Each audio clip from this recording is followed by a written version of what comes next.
Hi, I'm Eka Fabrismana. I will review a book tiny experiment how to live freely in a goal-obsessed world. Let's talk about something a lot of us are experiencing right now. Cognitive overload. The world is changing rapidly and we're trying to hold as much information as possible just to understand what's going on around us. We're also forcing ourselves to be more productive just to keep up. So what do? We build system, we create routines, we make long to-do lists, often at the cost of our mental well-being. The root is our brains haven't evolved. They're still weird like they were thousands of years ago. But now every day we're staring at a again leaderboard, also known as social media. We compare ourselves constantly. Am I doing enough? Am I fast enough? Am I productive enough? Am I ambitious enough? This is what I call the Maximist brain. It's that belief that if you do something, it has to be big, it has to be ambitious, it has to be optimist. You want to exercise, then go to the gym every single day. Want to read, start a book, have an idea, make it a startup. But this kind of thinking leads to burnout, and in many cases, you may give up altogether because it feels like too much. Alternative. So what's the alternative? I call it tiny experiment instead of casting the biggest for most impressive version of our goals. What if you simply followed your curiosity? What if your goal wants to succeed but they learn something new? With tiny experiment, you're not aiming for success, you're aiming for discovery, fun, growth, joy. My life, I like to divide it into two capture one was linear. I followed traditional success, study hard, get a job at Google, climb the leader, get promoted. External, I look successful, but inside I felt empathy. I was burnt out, so I quit thinking maybe startup, but that was just another script of success. When the startup failed for the first time in my life, I had no idea what what I was supposed to do next. That when I asked myself what would make me happy, often I forget everything I've been taught about success. I went back to curiosity was a naturally drawn to. For me, it was the brain. I always been fascinated by how we think and why we feel the way we feel. So when back to school, I student neuroscience. I got my PhD, and during that time I started sharing what I was learning through a weekly newsletter, just a small project, a tiny experiment, but it changed everything. Mindset is just the default way we see the world. It influences everything, our decision, our relationship, the way we think, even how we will.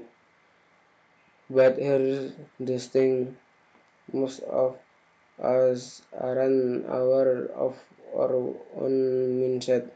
That means we make believing on autopilot, making decisions that aren't truly ours. The good news: mindset can change, but the first step in ours. There are dry substances mindset that often get in the way of living a happy, conscious life.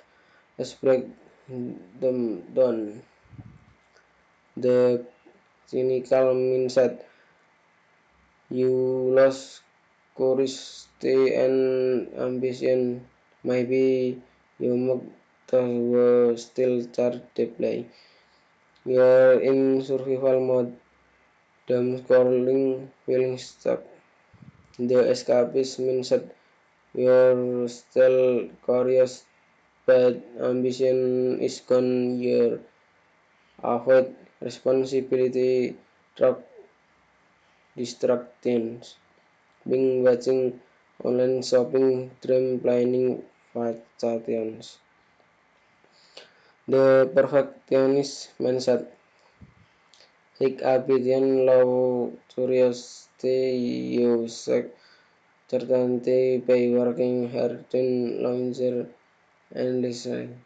Goals become your compass, but not your joy. So what the alternative?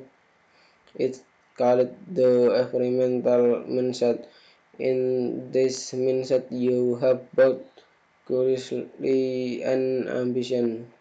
You embrace uncertainty not as something to fear, but as aspect to explore, learn, and grow.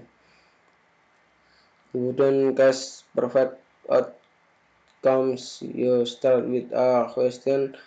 You design an experiment. You treat failure as feedback. This is what it means to live experimentally. The signal and experiment start with curiosity, and to come into that seriously, I recommend making a pact. A pact is a commitment to try something small with intention. It has four key traits: purposeful, you care about it; actionable, you can start it now; continuous, you do it regularly for a set time; trackable, you can say, did I do it, yes or no. This is not resolution. It's not a KP. It's not a habit. It's a tiny experiment. When you finish your path, reflect, look at the things: external signal, success, feedback, result; internal signal, how did it feel? Were you energized or denied? Here an example from my life.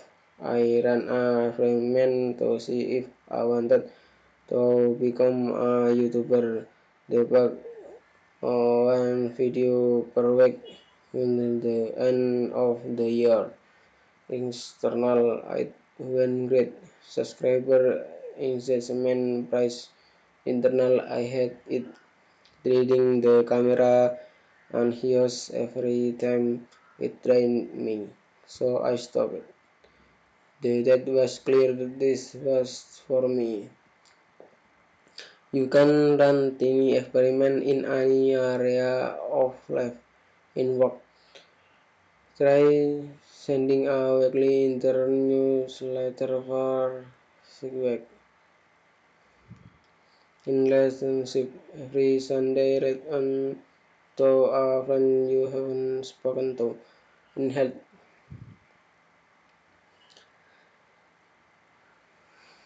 try working for 20 minutes for 20 days. Don't assume it works. Test it. That's the point. Even if a habit works for others, it may not work for you. Modern life is full of uncertainty, and our brains had that research so uncertainty create more stress than actual pain. We graph control. You read more, plan more, raise more. But here the reframe. Uncertainty is where growth happens. Real learning, it happens through trial and error. Just like nature evolves, so do we. Success is linear, and yet many of us follow the latter model, the and eventually you success. But what if your direction changes? What if the ladder you're climbing is yours? Linear model threat toxic productivity. We compare, compete, and burn out. Let's start the leader for class of experimentation. Let's shift from certainty to curiosity. Let's talk about the powerful tool, affective labeling. It simply means putting more to your emotion. I feel anxious, I feel stuck, I feel hopeful. Research so that naming your emotion reduce activity in the amygdala, the brain's where center, and puts activity in the prefrontal cortex, the rational part of your brain. Change in the exact word. Try describing your emotion like a landscape. It feels like some over a dark forest. It's like standing on a wet cliff near the ocean. It helps because processing emotion before solving problem gives you clarity and peace. We struggle with transitional space. Why? Because our brains want clarity, we want safe or danger.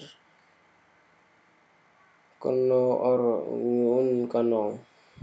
Put transition the gray and clear. Imagine you're on a flight with no Wi-Fi. Some people fall trapped and heroes just want it to be over. Holding thing freedom and deep into pop movies or reflection. Some situation different mindset between stimulus and response. There is a space, and in that space is our power to cause that where freedom life. When you ask happy people how they found their passion, many will say, honestly, I stumbled upon it. The secret passion is something you cast. It's something you discover through exploration, through curiosity, through experimentation. You try things, you listen, you learn what excites you. The one day you find something that makes you excited to make it to wake up. Let's talk about cognitive script. These are internal patterns, mental autopilot that tell you how we're supposed to act in certain situations. They're helpful for everyday stuff, going to the doctor, ordering at a restaurant, but they become dangerous when we are them for big decisions like Karen's relatives, relationship, life purpose. There are three major cognitive scripts that do not limit us. The swell script will repeat what we've always done, cause path that makes sense based on our paths. It's predictable, but I can trap us. The code passer script we make choice to keep other happy. Parents, partner versus their vision of success, not ours. The epic script society tells us go big or go home. That if we're not building something we've failed. But the survivorship is not everyone will follow the passion make it, and that does make them failures. When to break free from script, start her. Every time you hear yourself say so stop instead. What make I want to do? What make I explore? What make I try? The small shift sort of make create space. And in the space is freedom to read your script as yourself three questions. Am I following my paths or discovering my path? Am I pleasing the crowd or discovering my tribe? Am I guessing passion or exploring my curiously? Tests are powerful reframes and the change your life. Let's talk about something we all deal with, procrastination.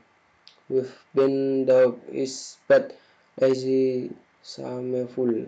But what if procrastination is actually a signal from your brain that something of it make not when you're lazy. It make time. It make mind.